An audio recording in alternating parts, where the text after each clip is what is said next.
اس وقت پاکستان کو ہم دیکھ رہے ہیں کہ ایف ڈی آئی کی ضرورت ہے، لیکن الٹا ایک ایک کر کے بڑی بڑی کمپنیز پاکستان سے باہر جا رہی ہیں۔ یہ کیسا پریسیڈنٹ انٹرنیشنل مارکیٹ میں سیٹ ہو رہا ہے، اور ایک ایسی کمپنی جو کہ ایک بڑی سرمایہ کاری ملک میں لے کر آئی ہو 3-3.5 ارب ڈالر کی، وہ باہر جا رہی ہے۔ پی ٹی سی ایل جو کہ 62% جس کو گورنمنٹ اون کرتی ہے، وہ قرض لے کر اس کو خریدنے جا رہی ہے، تو ملک کی معیشت کے لیے کیا بہتر ہوگا یہ؟ دیکھیں، یہ تو پاکستان کے حالات کو ڈپیکٹ کرتی ہے، کیونکہ پاکستان میں انویسٹمنٹ کلائمیٹ تو بالکل تباہ ہو چکا ہے، اور اس کی بیسکلی 2 وجوہات ہیں۔ ایک تو پاکستان میں بیوروکریسی کا بہت زیادہ کنٹرول ہے اکنامکس کے اوپر، اور دوسرا یہ ہے کہ ہماری سیاست اس وقت اتنی ڈسرپٹیو ہے اور اتنی انسرٹن ہے کہ کل کا بھی آپ کہہ نہیں سکتے کہ کل کیا ہوگا اور کل کی حکومت کون سی ہوگی۔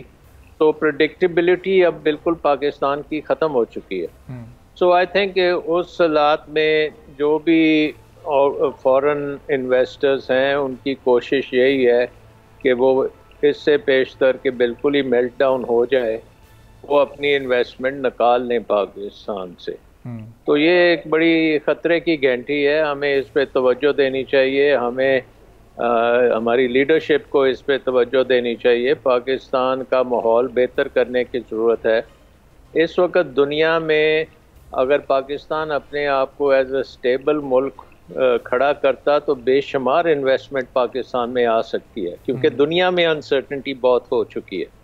سو اگر اب دوسرے ممالک میں انسرٹنٹی ہے اور ہمارے ملک میں اس سے بھی زیادہ انسرٹنٹی ہے، تو ظاہر ہے کہ یہاں سے پیسہ جو ہے وہ باہر جائے گا۔ لیکن اگر ہم اس انسرٹنٹی کو ختم کر دیں اور ایک بڑے ملک، 5ویں سب سے دنیا کی بڑی آبادی ہے، ہمیں ایک بڑا ڈائنامک ملک ہونا چاہیے، بہترین مینجمنٹ ہونی چاہیے، بہترین حکومت ہونی چاہیے، بہترین بیوروکریسی ہونی چاہیے، ہر کام ہمارا بہترین ہونا چاہیے۔ لیکن ہمارا انفارچونیٹلی ہر کام جو ہے وہ بالکل ہی پستی سے پستی کی طرف جا رہا ہے۔ سو کوئی حیرانگی کی بات نہیں ہے کہ لوگ جو ہیں یہاں سے پاکستانی باہر انویسٹ کرنا چاہتے ہیں، یہاں سے نکلنا چاہتے ہیں، تو بیرون ملک والے تو بہت جلدی جائیں گے۔ اس وقت صرف ایک ملک ہے جو پاکستان میں ابھی بھی کوئی سرمایہ کاری کرنے کو تیار ہے، وہ چائنا ہے۔ اور چائنا کیونکہ ہمارا بڑا قریبی دوست ہے اور وہ چاہتا ہے کہ پاکستان ترقی کر سکے، تو وہ شاید تھوڑی بہت انویسٹمنٹ کر سکتا ہے، لیکن جتنی انویسٹمنٹ اس کو بھی کرنی چاہیے وہ اتنی نہیں کر رہا۔ ابھی آپ دیکھیں کہ یہاں پہ ایک چینی کمپنی $150 ملین انویسٹ کر رہی ہے الیکٹرک کارز کے معاملے میں۔ تو پچھلے مہینے میں نے خبر پڑھی کہ یہی کمپنی ترکیہ میں $1 ارب انویسٹ کیا اس نے الیکٹرک کارز میں۔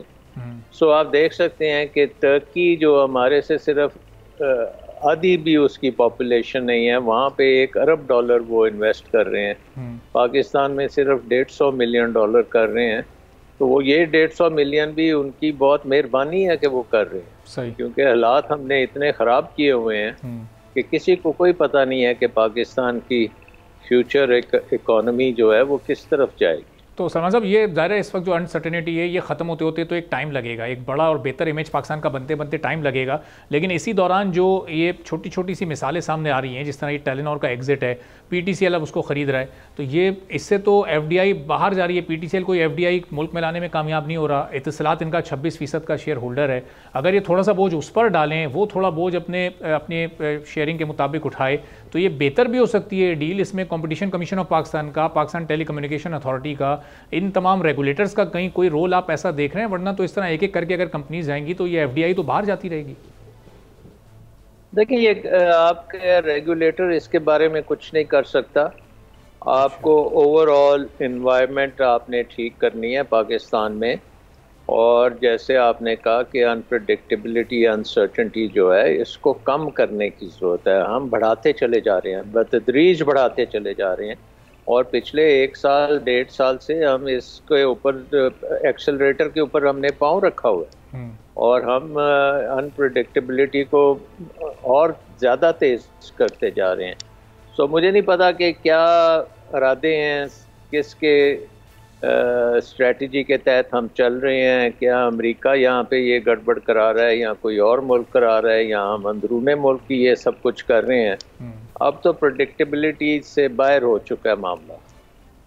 صحیح. لیکن سلمان صاحب اگر ایک کیس میں ایک بڑی کمپنی جاتی ہے اور 3 کنٹینڈرز یا پلیئرز موجود ہیں اس کو خریدنے کے، اور اس میں فیصلہ یہ ہوتا ہے کہ جی جو گورنمنٹ اونڈ ادارہ ہے وہ اس کو خریدے، جبکہ وہ قرض لے کر خرید رہا ہے، اور بقیہ 2 پرائیویٹ پلیئرز اگر موجود ہیں، تو ہمیں ایز ریگولیٹر ان کو موقع دینا چاہیے کہ وہ پرائیویٹ پلیئرز آگے آئیں تاکہ ہمارے ملک کے خزانے پر کوئی بوجھ نہ پڑے، یا پھر ہمیں گورنمنٹ اون اس ادارے کے ماتحت اس ادارے کو کر دینا چاہیے؟ ایسے ٹیلینور والی آپ مثال لیں تو زونگ اور جیز بھی اس کو خریدنا چاہتے ہیں، لیکن یہاں فیصلہ پی ٹی سی ایل کے حق میں ہو رہا ہے.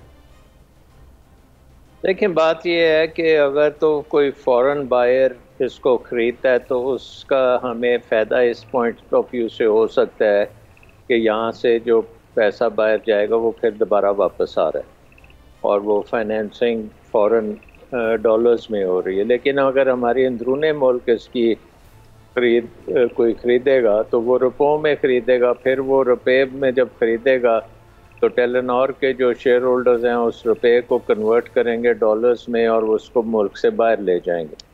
سو وہ ایک قسم کی کنٹریکشن ہوگی ہماری انویسٹمنٹ کی. سو آئی تھنک کہ یہ بہت ضروری ہے کہ ہمارے ملک میں بہت لوگ انویسٹ کرنے کو تیار ہوں، اور اگر کوئی انویسٹر بیچنا چاہتا ہے تو اس کے لیے پھر ایکسٹرنل مارکیٹ سے بھی لوگوں کو آنا چاہیے، اس کو لینا چاہیے، کیونکہ وہ پاکستان کی مارکیٹ ایک بڑی مارکیٹ ہے.